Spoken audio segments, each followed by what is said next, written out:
Un message de sagesse, la prospérité chrétienne, partie 3.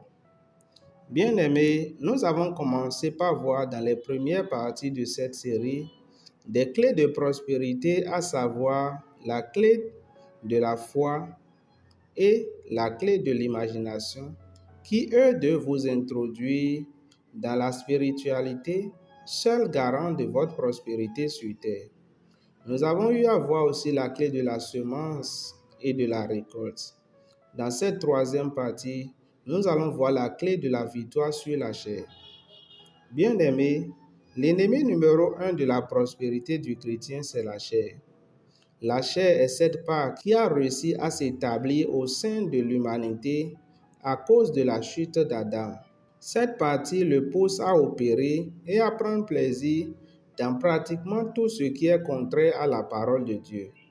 La chair est innée dans toutes les familles de la terre et s'exprime de diverses manières selon chaque famille et son alliance avec le diable. Ces œuvres sont citées dans le livre de Galates, chapitre 5, du verset 19 à 21. Lisons. Or, les œuvres de la chair sont manifestes. Ce sont l'impudicité, l'impureté, la dissolution, l'idolâtrie, la magie, les inimitiés, les querelles, les jalousies, les animosités, les disputes, les divisions, les sectes, l'envie, l'ivrognerie, les excès de table et les choses semblables. Je vous le dis d'avance, comme je l'ai déjà dit, que ceux qui commettent de telles choses n'hériteront point le royaume de Dieu. Bien-aimés, quand nous parlons de royaume de Dieu, il s'agit d'une autorité que Dieu confère aux hommes afin d'opérer sur la terre comme Dieu lui-même. Et c'est de cette autorité que chaque chrétien a besoin pour dominer, assujettir et multiplier sur la terre. Sans cette autorité, vous serez pauvre ou vous ferez partie de la classe moyenne. C'est ici le plus grand combat du chrétien, vaincre la chair pour hériter du royaume de Dieu. Ce combat peut prendre parfois 1 an, 2 ans, voire 3 ans pour certaines personnes, mais pour d'autres, il prend toute une vie. La chair est tenace et difficile à s'en débarrasser car elle est transmise de génération en génération dans les familles et nous-mêmes vivons dans son système depuis notre naissance jusqu'à aujourd'hui, au point où c'est devenu une habitude et pourtant, ceci lutte farouchement contre notre destinée. Il existe des familles où la colère est une habitude. Pour d'autres, c'est la jalousie où les frères de la famille peuvent arriver à se tuer. Pour certains, c'est l'impudicité où une femme dans la famille, avant de se marier à son propre mari, couche avec des dizaines de personnes d'abord, où l'homme ne peut pas rester fidèle à sa femme, etc. Observez bien les enfants de Dieu qui souffrent aujourd'hui. Vous verrez quelque part une ou plusieurs œuvres de la chair en manifestation dans sa vie. Le seul chemin qui conduit dans la vérité et qui donne la vie afin que vous puissiez vaincre la chair, c'est la parole de Dieu, Jésus-Christ, qui a vaincu le monde en tant que Dieu le Fils, qui a vaincu le péché, les œuvres de la chair, et en tant que Saint-Esprit, qui neutralise la chair au quotidien. Le processus pour vaincre la chair est plutôt simple. Il faut accepter Jésus dans sa vie comme son Seigneur et son Sauveur. Le Sauveur, c'est celui qui a donné sa vie en sacrifice, en rémission de nos péchés.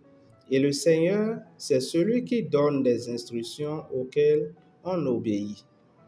Je me souviens que dans les débuts de ma réveil spirituel, j'avais à plusieurs reprises prié que Dieu me donne sa puissance, l'héritage du royaume, et il m'avait toujours répondu ceci. On ne met pas une pièce de drap neuf à une vieille habit, car elle emporterait une partie de l'habit et la déchirure serait pire.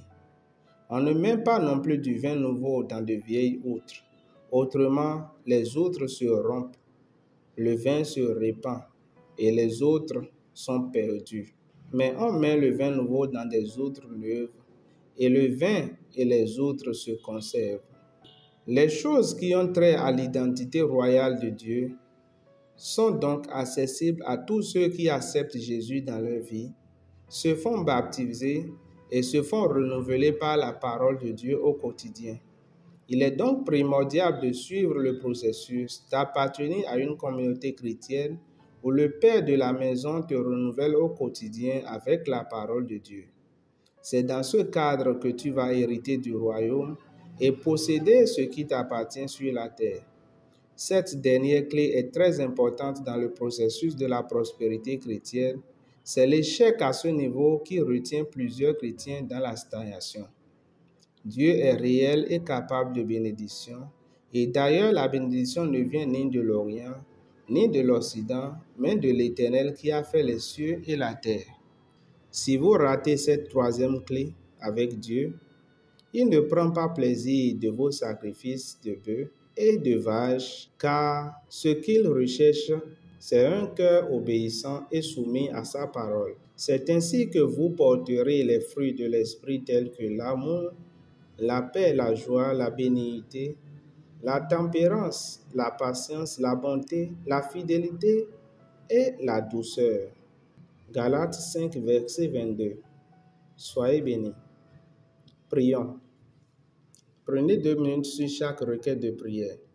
Seigneur Jésus, Éternel le Dieu du Maître Aïkaz, en ce jour que j'ai pris connaissance de ces clés, je t'accepte dans ma vie comme mon Seigneur et mon Sauveur. Pardonne mes péchés et ceux de mes parents. Aide-moi à te connaître davantage et à ne jamais perdre ce salut que je reçois aujourd'hui. Au nom de Jésus-Christ de Nazareth, je suis en prière. Dieu de puissance et d'autorité, délivre-moi de toute chair et de ses œuvres, afin que je puisse marcher avec toi et rentrer dans la gloire de ton royaume. Au nom de Jésus-Christ de Nazareth, nous sommes en prière.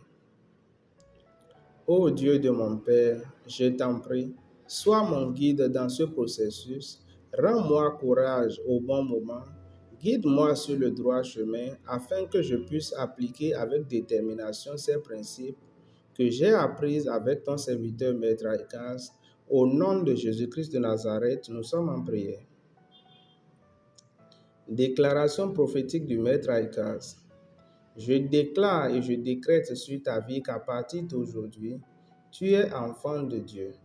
Mon Dieu t'aide dans ton encouragement avec lui, te délivre de toute oppression de la chair et te donne de réussir cette marche et de posséder ce que l'Éternel t'a réservé sur la terre au nom de Jésus-Christ de Nazareth.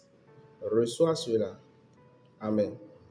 Pour tout renseignement ou toutes vos préoccupations, veuillez nous contacter sur le numéro +229 56 13 52 00, disponible en appel, télégramme et SMS. Pour être régulièrement informé de nos actualités, veuillez vous abonner à notre chaîne YouTube, Facebook et Telegram, nommée Wisdom TV. Soyez abondamment bénis.